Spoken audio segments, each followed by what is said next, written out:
All right, Lost Hills Ultra, chesty. I'm in the mood to get wrecked.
Saw it coming.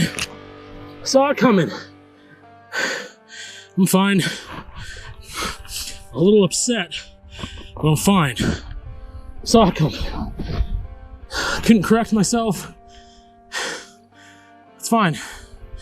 There's a drop here, a bump that I don't recall. And I'm not sure if it's more pronounced now out of being man-made or weather conditions, or if I don't know, speed-wise, going too fast, wasn't prepared. That's on me either way. It's on me. I'm fine. Said I was in the mood to get wrecked, so I don't know if that counts. Man, I wanted to overcorrect or not overcorrect, but I wanted to correct it and get back over, and I just couldn't do it. I need to work on that. Oh, here we go.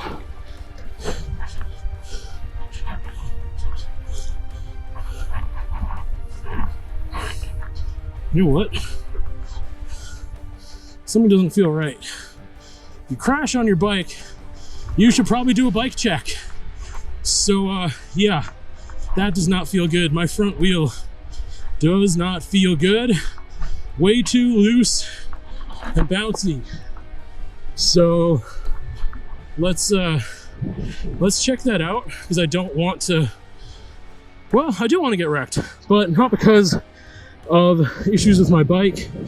I want to get wrecked because I'm pushing it hard and taking some risks. Gotta risk it to get the biscuit, that type of thing. I don't know, it seems fine. I don't know, I'm just paranoid now, right? Seems okay. All right, let's do this climb. Let's do this descent. And then let's do the highway climb back to my car, and whatever, man. I don't know. It's been a day. Talk about it in the vlog later.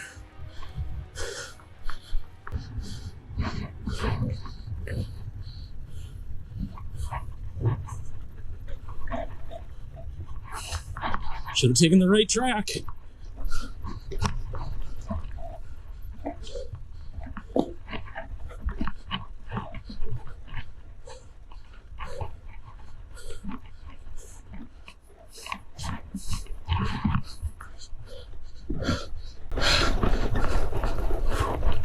Whew.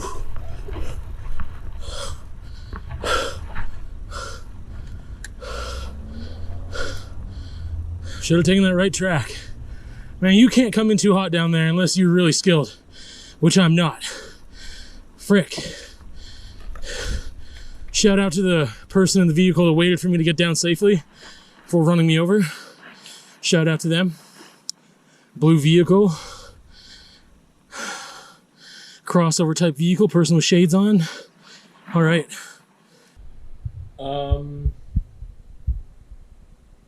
I don't remember what I was going to say. Just doing some vlog stuff. I fell off my bike earlier. I guess you saw that already. A little sore from it still here and there, but not a lot.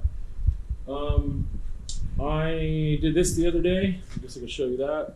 A couple weeks back, I guess, but I finally called it done earlier this week.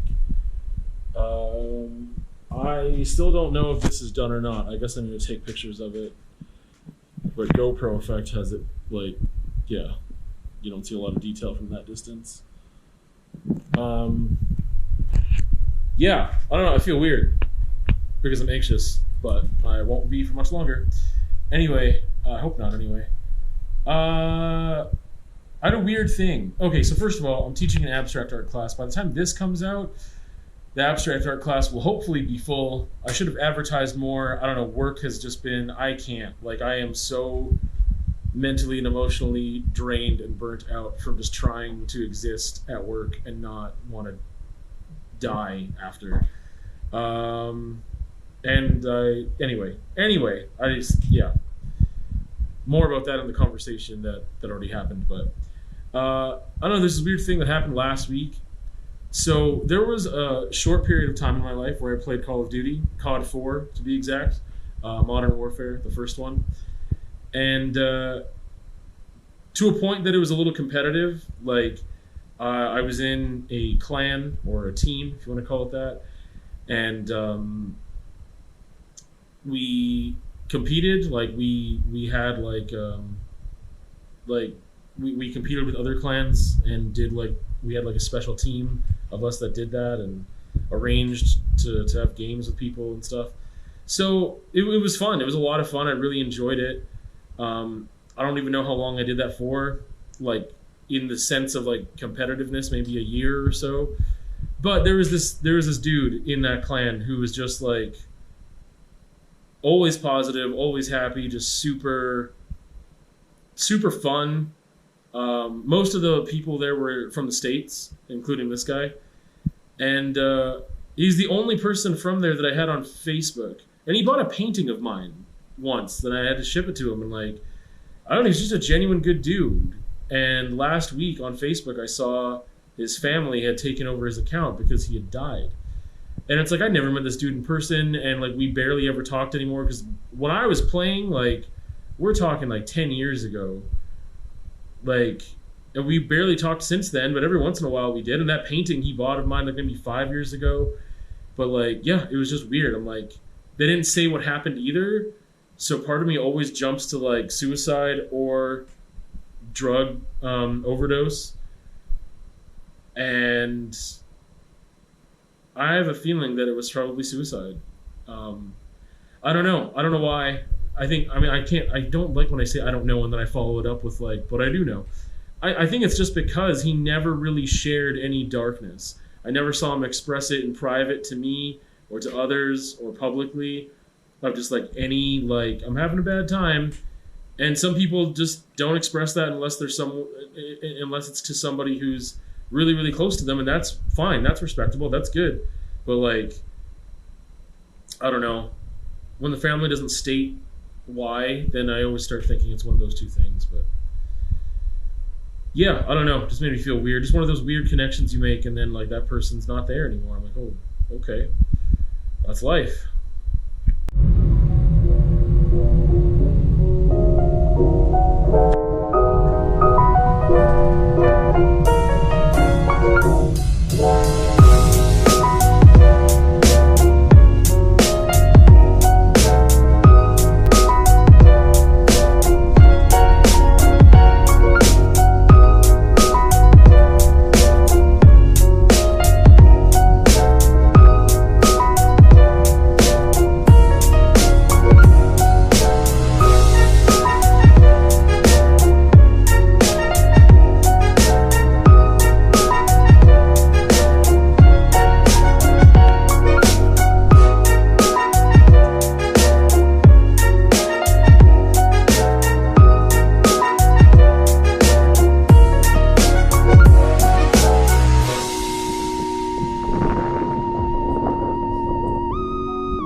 I was going to put this in the vlog, so I'm wrapping up the vlog.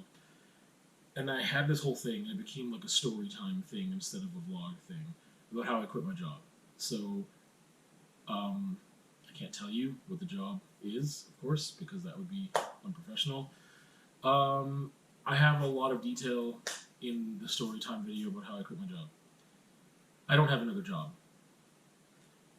The anxiety of going to work, the stress, the effect on my mental health of going into work in that toxic environment is that's more stressful than me not having a job and not knowing how I'm going to pay rent. I have a plan. I have things that I'm trying to do in order to try to hustle and do some side gigs and stuff. Use my skills and abilities to do that. I've got a plan.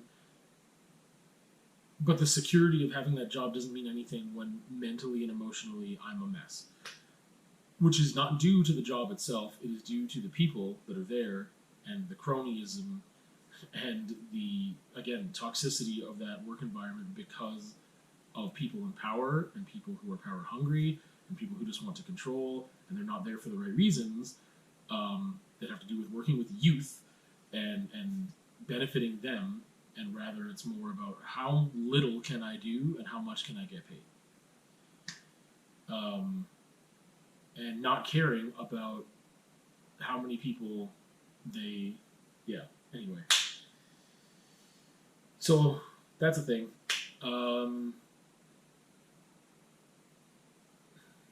Yep, that's a real thing. I almost want to start getting into it all over again. And like, I'm still anxious. I quit my job today. I wasn't allowed to do the job in the manner in which it should be done. Again, there were certain privileges extended to favorites. There was a lot of talking behind my back when people didn't think I was there about things that just didn't make sense either. And some of those details are in the story time. But a lot of incompetence, a lot of wanting to do as little as possible, a lot of manipulation, a lot of garbage, especially in a field like that, a nonprofit, something where you are trying to help youth. And in case you don't end up watching the story time, I don't want to go over all the details, but one of those things becomes that youth don't even know how bad they have it, because if you are going to give a child, donuts for breakfast every day and cake and candy and whatever else, I'm sure they'd be like, oh, hell yeah, this is great. And they don't realize that that's actually not really healthy.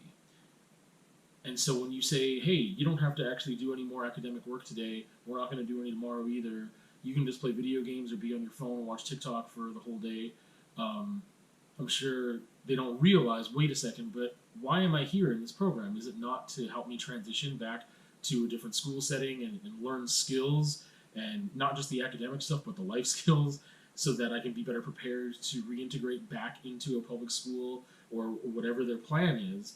And it's like, no, we're just not going to do any of that. And it's like, oh, okay, cool. I don't have to do any math today? Great. I don't have to do any of this today?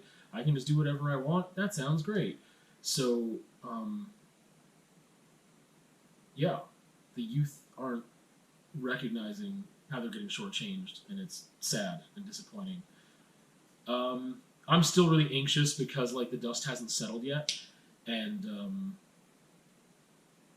there is a certain anxiety about not having a job lined up, right? But again, I couldn't do it anymore. I just couldn't.